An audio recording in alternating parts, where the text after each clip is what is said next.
Here we are, Gooners in Vancouver on Canon Fodder TV. And this is the post-match reaction. Brighton 2, Arsenal 1. Starting with the starting lineups. Rob Holding came into the side to partner Mustafi in the centre of defence. Saka was deployed as a number 10, which was something that was quite interesting to see, and I think that he done really well there. Alexander Lacazette came back in instead of Eddie Nketiah to play through the middle, and Nicolas Pepe also came into the squad, into the team as well. Now let's get on with the first half. I thought that we looked quite good in the first half. I liked what I was seeing. I thought the team played really well, some really good movement. But as the game went on in that first half, I began to worry that we were getting a lot of chances, but we just weren't able to put them away. I seem to remember there was a couple of chances by Aubameyang which he could have, done a little bit better with. There was one where he went up for like a scissor kick that didn't quite come off. Also, I remember there was a cross that came into the box from Xhaka, and Laka, he went in for a header which looked like it was going to go in, but the keeper managed to keep it out.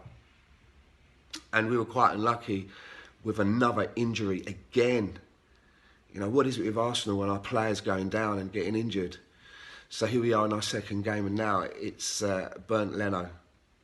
And for me, after Aubameyang and his goals, he's probably the next most important person in our squad at the moment. And what it looked like to me is that he's gone up and he's caught the ball, and he's just on the edge of the penalty box, and I think he wanted to try and keep himself and the ball inside the penalty area. And the Brighton player, their number 7, his name slips my mind, has tried to take advantage of that, and he's tried to nudge him out of the penalty box. And as he's landed, trying to keep himself in, he's just rolled his ankle. And it did look extremely painful, and he was taken off on his stretcher. Since hearing, though, that he's up and he's walking about, which is a good sign, but you never know with ankles. No, hopefully it's not too serious and he's back soon, because we really need BERN LENO for me. You know, he's one of our most important players. So he goes off, and Martinez comes on. And we see the game out of the first half, and it's 0-0. And I was doing a watch-along, and I was saying to some of the lads on the watch-along, I really hope this isn't going to really come back and bite us in the second half for not putting some of those chances away. So we get underway now in the second half. And both teams, again, both sides were at it. You know, both sides were trying to make chances for themselves. Martinez didn't look too bad coming in for Leno. But we scored a goal. And it was Nicolas Pepe. And if I remember correctly, it was a lovely through ball that was played into him by Saka. And he's almost square in the penalty box, Pepe.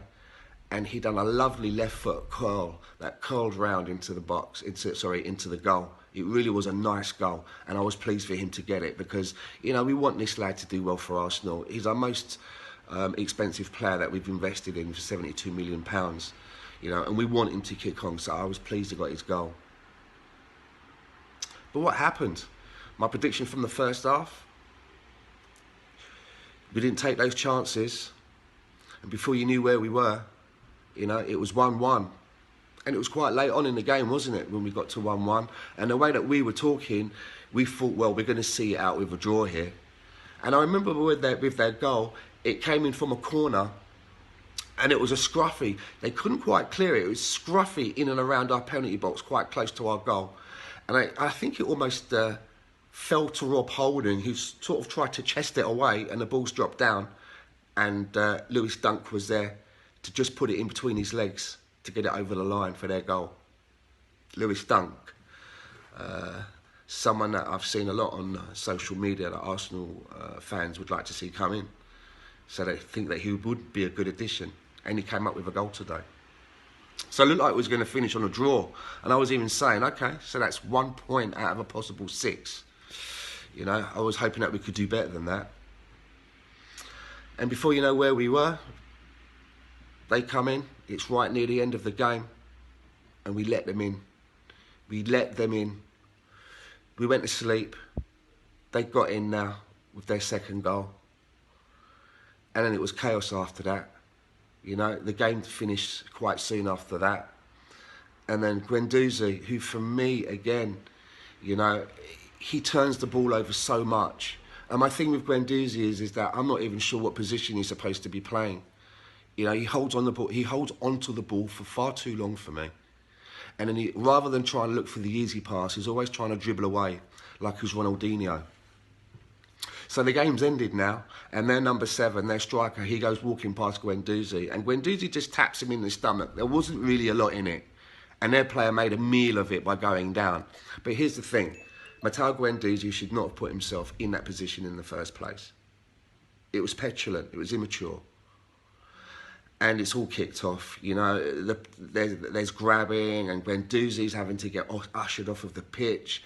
And I was very disappointed in all of this, you know, and all of the passion that the Arsenal players were showing at the end, getting involved, you know, it was too late, too little, too late.